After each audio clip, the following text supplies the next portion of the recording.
Mala fama. Vengo con un poco de miedo a este púlpito, porque las situaciones con pompas y estos finales o cosas por el estilo siempre me rechazan un poco, pero quiero empezar diciendo, y esto lo digo muy en serio, que si estamos hoy aquí, que si estamos hablando de la crónica latinoamericana como de una realidad y que se discute y la seguimos discutiendo, es en gran parte por el trabajo que la Fundación Nuevo Periodismo Iberoamericano lleva adelante desde hace 18 años.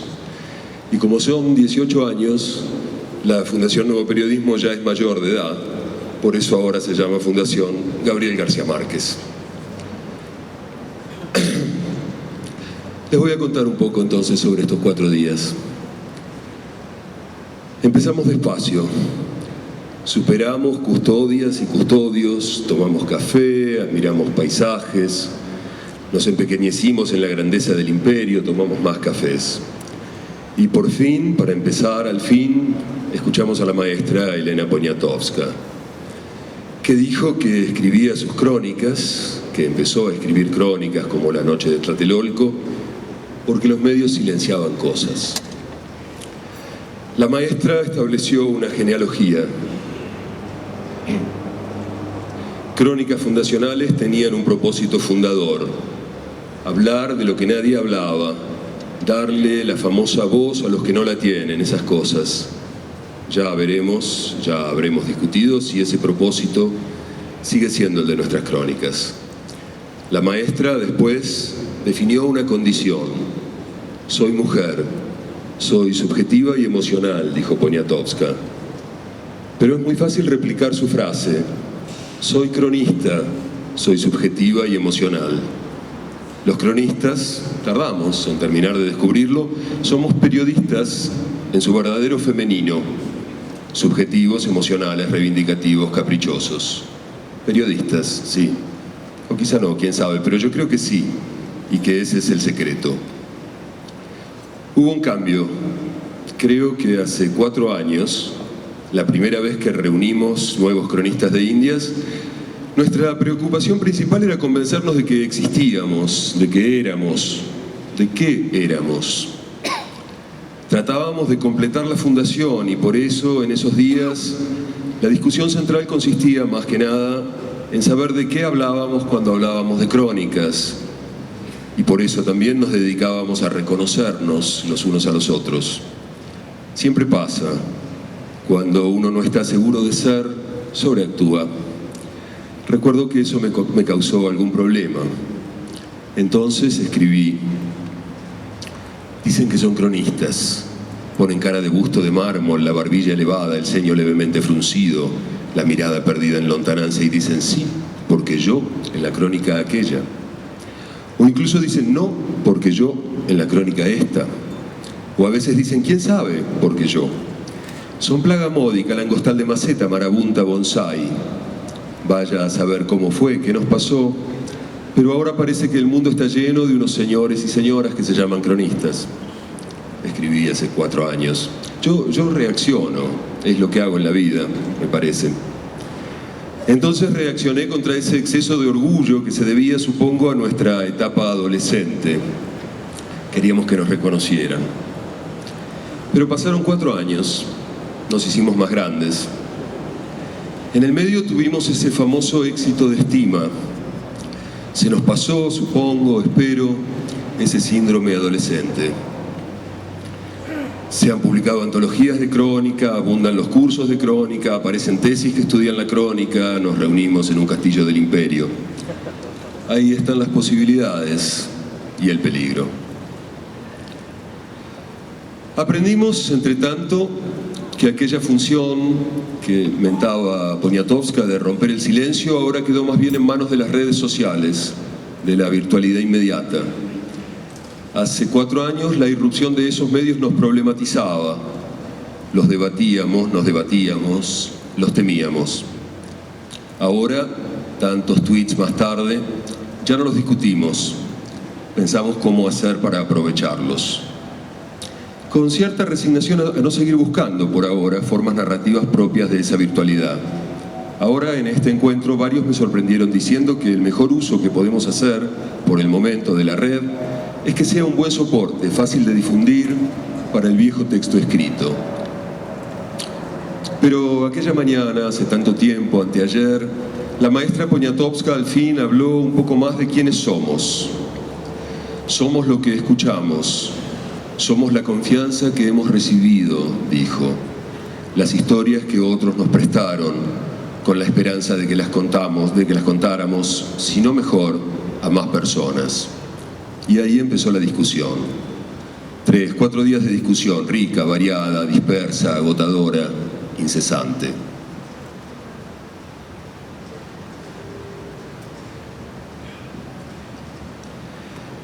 Creo que su síntesis es el cambio de pregunta. Ahora la principal ya no es de qué hablamos cuando hablamos de crónica. Ahora sería de qué hablamos cuando escribimos una crónica. O sea, qué queremos contar, qué nos atrae, qué mundos miramos. Pero antes, para intentar saber qué vamos a contar, nos preguntamos ¿para qué? ¿Por qué nos tomaríamos el trabajo de hacer nuestro trabajo? Una mesa entre tantas como hubo me sirve como ejemplo. Que de eso se trata todo esto, usar una parcela de pretendida realidad para crear la realidad que uno pretende. Una mesa, decía, de jóvenes cronistas. Toro, puertorriqueña, dice que lo hace porque quiere que su país sea un país. Martínez, salvadoreño, que para que su país conozca su país y que lo cambie. Salinas, nicaragüense, que para que su país, un país marginal, reconozca sus márgenes y los estreche. Pires, brasileña, que porque sí, sin vocación social, que lo que le gusta es escribir historias, aunque no sirvan para nada. Y varios con ella. La tarea de los periodistas es contar bien una historia, dijeron muchos, y ya está. Y varios, otra vez, del otro lado, que lo hacen para cambiar algo, para afirmar algo, con una meta externa. A mí me gusta ese deseo, pero ese es mi problema. ¿Es ambicioso, vano, inútil? O dicho de otro modo, ¿no es mucho más agradable hacerlo si creemos que sirve? ¿Es un engaño? ¿Es mejor engañarse que no? ¿Y si fuera verdad? ¿Y si no fuera? La intención se muestra, por supuesto, en la elección, en la pregunta por la historia. ¿De qué escribimos cuando escribimos crónicas? Y la intención, insisto, puede ser solo esa, contar bien una historia, cualquier historia, o puede ser contar bien una historia que de algún modo se ocupa de un problema del que uno cree que vale la pena ocuparse. Se discute, lo discutimos. En esa discusión está sin duda la riqueza.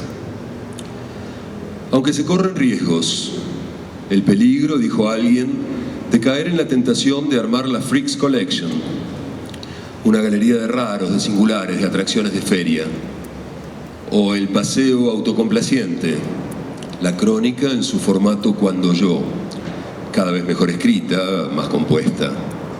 El peligro, en fin, de que las maneras de la crónica se vuelvan manierismos. Otros dijeron que eso no eran peligros, sino libertades.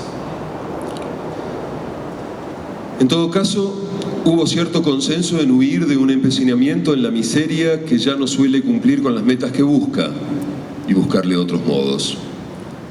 E insistir en contar el poder de otra manera. Y entre esos poderes, uno que por aquí se cuenta mucho porque cuenta mucho, el poder de la violencia, bandas, narcos. Por momentos también intentamos pensar para quién lo hacíamos, ahora que la audiencia se ve cada vez más, ahora que vemos leyendo a los lectores. Alguien decía que la crónica era para élites, y quien le contestaba que los diarios también eran productos de nicho. 120.000 ejemplares en un país de 100 millones de habitantes demuestran que la cantidad no siempre es el valor determinante. Por otro lado, otra sorpresa.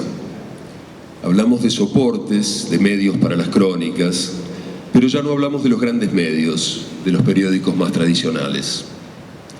Es como si los hubiésemos descartado como vehículo para nuestro trabajo. Ahora nos congratulamos, yo también, por la permanencia de nuestras revistas amigas y la aparición de esos medios virtuales donde aparecen nuestros textos como si en una hoja de papel.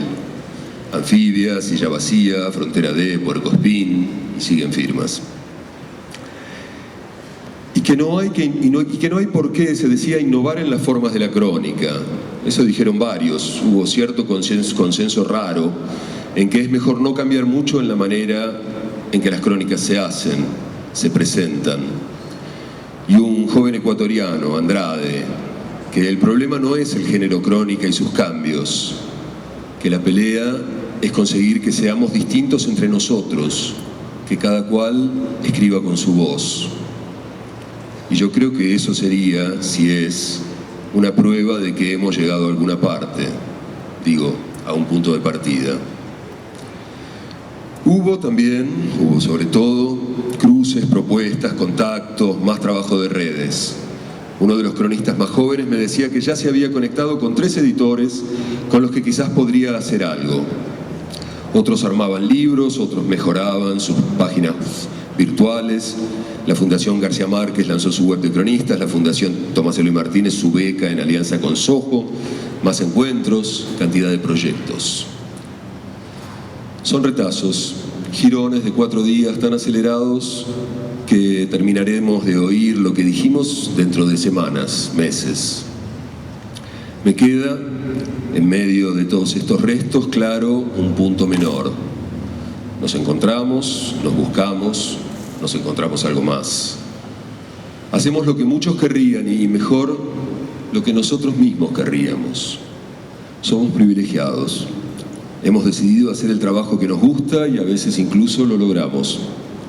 Hacemos lo que queremos porque hemos decidido tomar el riesgo de hacer lo que queremos. Somos privilegiados, pero lo que vale es hacerlo, no jactarse. Hace 4 años me incomodó la vanidad. Es nuestro trabajo escaparnos de eso. Y aquí estamos, en los 15 minutos de éxito, en los bordes de la corriente principal. A mí siempre me interesó que la crónica fuera un género marginal. Siempre me interesó la crónica porque era un género marginal. La posibilidad del centro me incomoda porque me incomodan esas cosas, cualquier centro. Pero más allá de la incomodidad personal, lo importante es cómo esa tentación influye en lo que hacemos, en nuestras notas, en nuestras historias. Esa es la cuestión. Hace 4 años escribí que la crónica debía ser política y definí de varias formas esa condición. Digo, la crónica puede ser femenina, caprichosa, pretenciosa, buscavidas. Digo, la crónica puede poner en crisis las formas tradicionales del lenguaje de la prensa, las formas engañosas del lenguaje de la prensa. La crónica puede cambiar el foco de lo que hay que mirar, decía. Ahora querría terminar diciéndolo de otra manera. Digo, y creo que muchos lo hemos dicho en estos días, la crónica será marginal o no será. Nuestro trabajo, estos días, todos los días, consiste en saber qué significa marginal y llevarlo a la práctica. Después la seguimos. Gracias.